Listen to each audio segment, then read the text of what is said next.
Welcome back everybody to Let's Play El Shaddai. How can he wield such power? Not even you are capable of that. Maybe it has something to do with his hair being on fire. Oh, I see.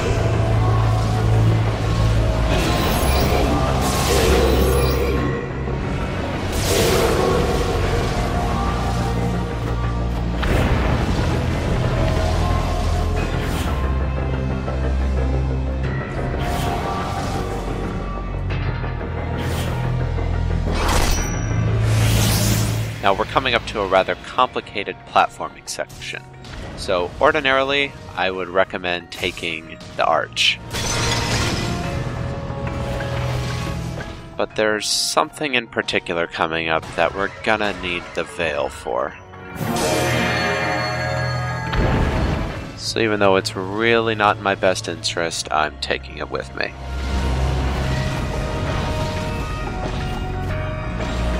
Now you can reach that upper area, but it's really tricky, and I honestly don't know if you can do it with the veil, given how quickly you fall. There's nothing super essential up there, so we're just gonna move on. See?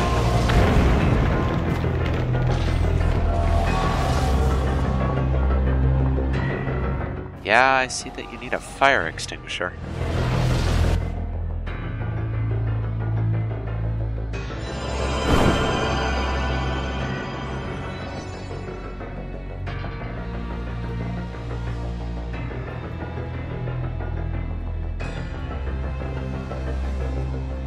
I don't know, man. We wandered around outside for like 365 years and we didn't find the guy. I doubt you're going to have much better luck. Also, you're going to burn him with Nephilim fire? Are you going to put it into a bottle and dump it on his head?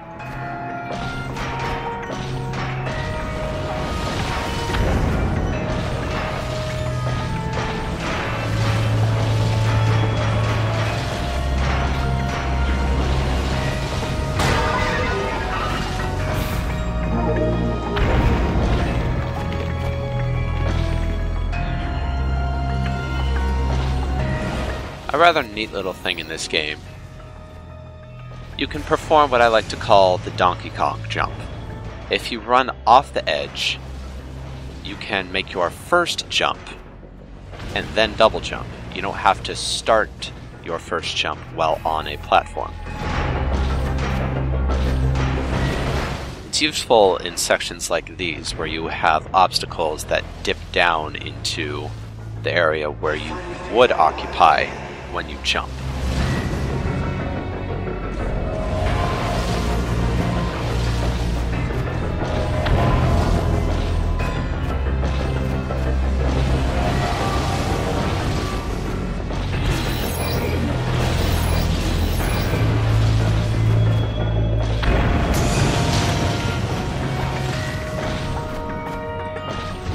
And right here is why we need the veil. Only the veil has the destructive power to break through that obstacle and let us get to the flame of power. Ordinarily, I would advise skipping it. Our ascent is going to be considerably more difficult since we have the veil.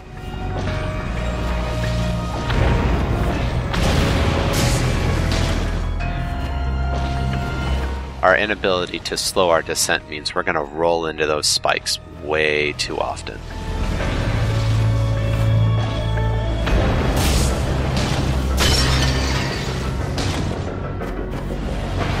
And yeah, those things aren't just pushing us around, they are dealing some very real damage.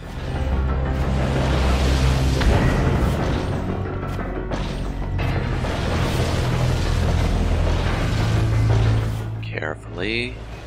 Carefully, and we're good.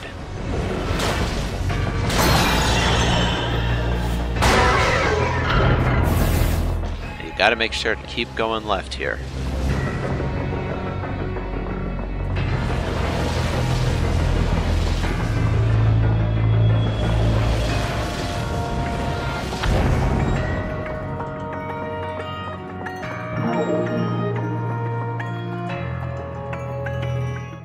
wasn't for all the smoke and fire, this would be a pretty cool looking area.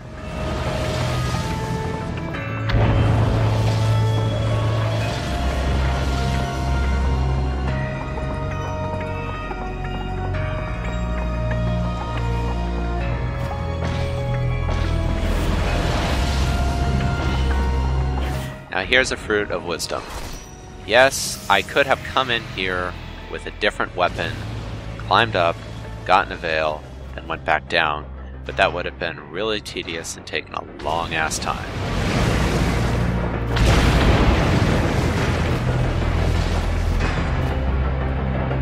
I finally figured out why I'm here. Would you mind sharing? I'm getting a little impatient with you here, buddy.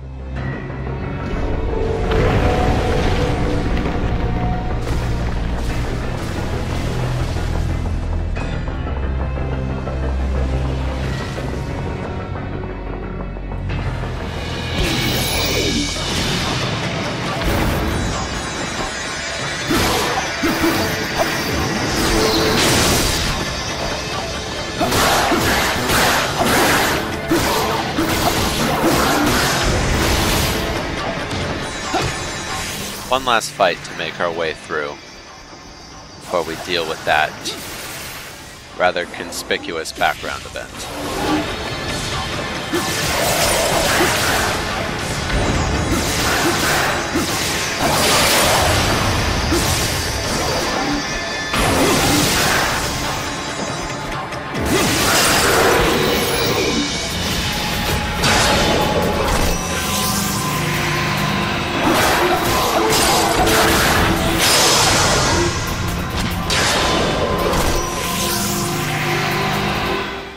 Can we do it? No. Just a moment too late.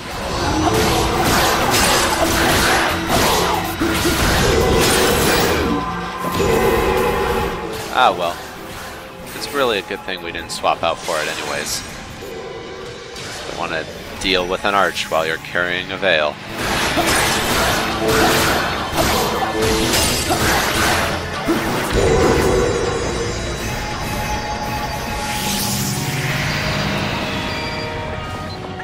Hi.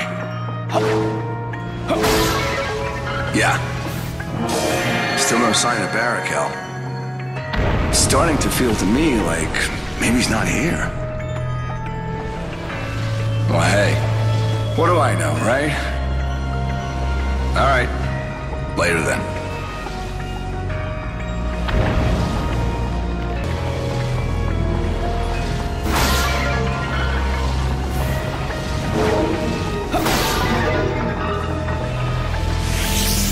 So let's go see that squishy little friend in the background there.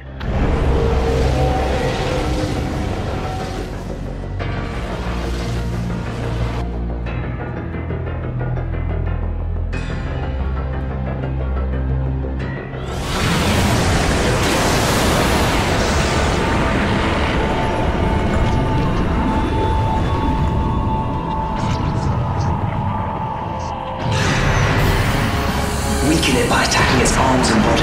Strike it after it swings down its arms. So let it begin. Our fight with a mile-high cannibalistic giant made of fire.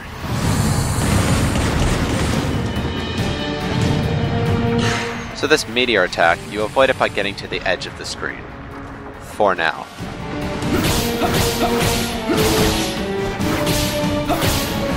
Now, rather unlike its parents, or perhaps rather more like its human parents, the Fire Nephilim is untyped, so we can come after it with any weapon we want. Allow me to help.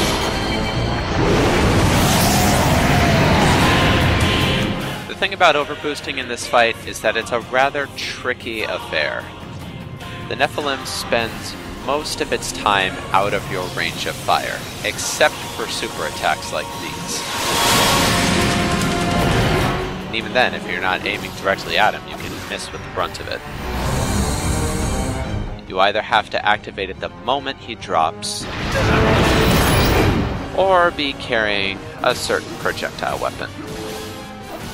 And when we deal enough damage to his arms, he sort of stumbles and drops his head so we can get in a combo.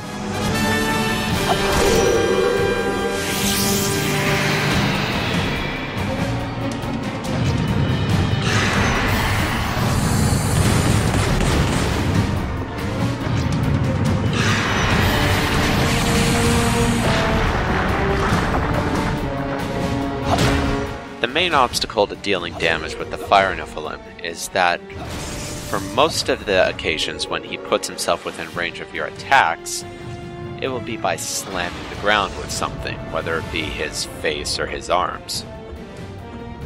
The thing is that when he does that, he creates a shockwave. If you're standing on the ground during this shockwave, you will most assuredly be stunned by it, and this will prevent you from running up close. In the case of him slamming his face into the ground, it will also deal damage to you.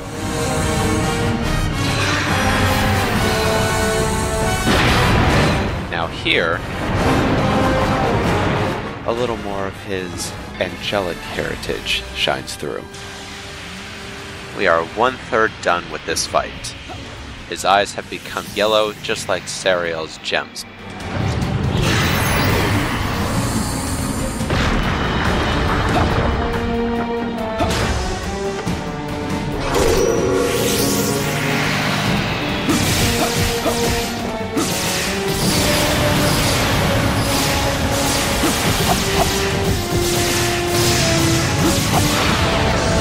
Now, it is possible to hit the body with the Gale. However, the very low defensive capabilities of the Gale make it more difficult to deal with attacks like that, when instead we could simply guard through them with the Veil. It's a trade-off of being able to deal damage constantly to not being able to deal with all of his attacks.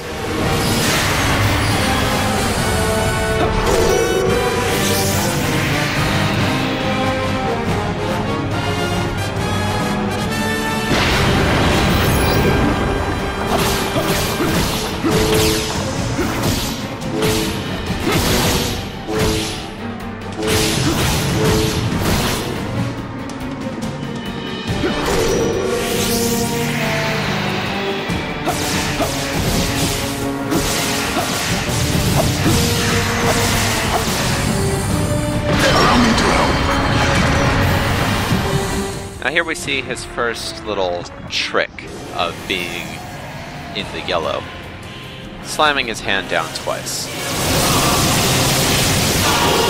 When I call it a trick, I do mean that it is slightly deceptive. In the first stage, he gets used to running for his hand as soon as it's down, but then in this case, he immediately follows up with a secondary attack as soon as you get close. Now this spinning attack right here really plays with your sense of perception. It's a little bit difficult to tell exactly how close he is to you, given how big he is. But after doing that, he renders himself dizzy. Just enough time for a few attacks. Strangely enough, in all my previous fights with him, that's the most frequent attack that he does, besides this one. I don't know why he's not doing it at all right now.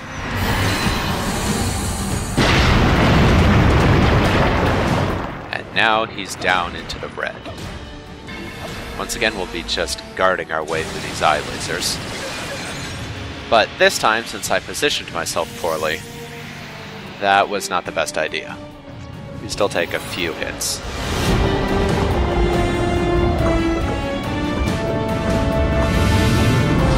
Now the Nephilim will target you with that attack, so you gotta move at just the right time to get out of the way. The Veil is the best way to deal with it, because the mobile fortress technique that it allows for will really keep you safe.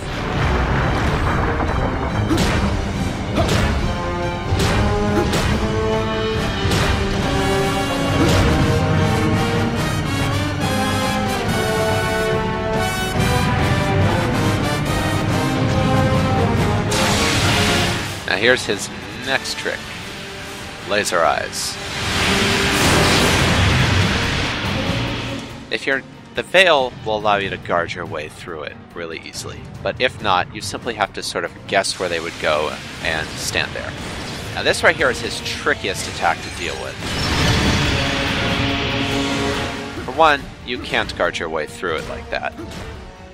For another, he turns his head quite slowly, but as each eye lines up with the center, the eye itself turns to face you much quicker than the rest of the head. It's really tricky to get the timing on that one.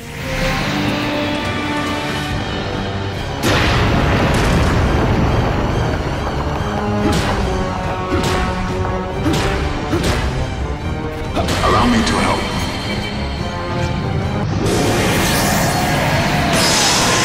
Now there for a moment I hesitated as to whether to wait to overboost or to do it right away.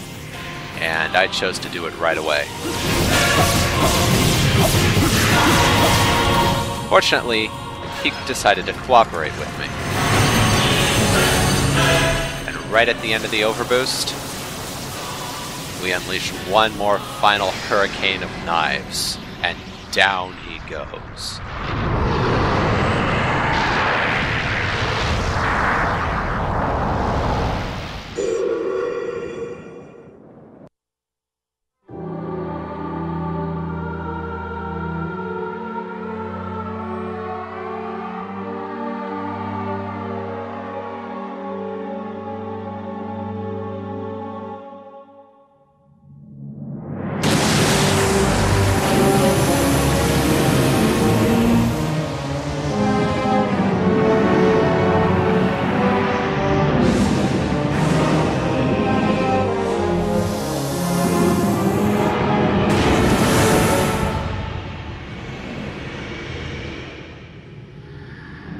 That thing eats people to gain their powers.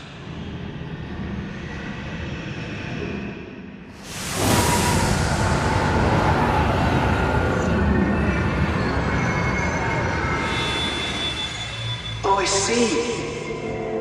You still can't use your full power yet.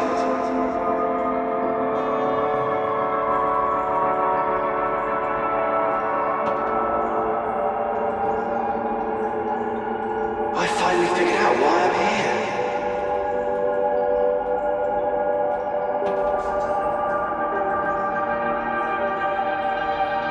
See?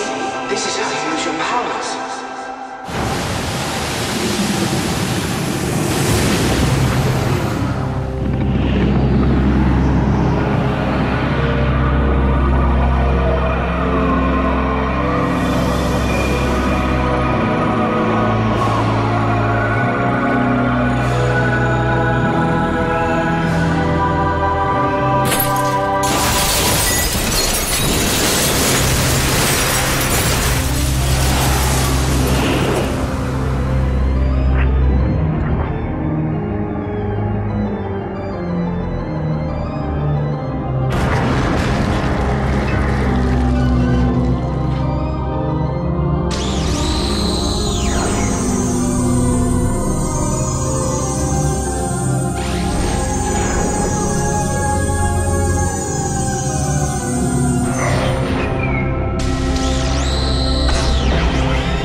Was that the power of God?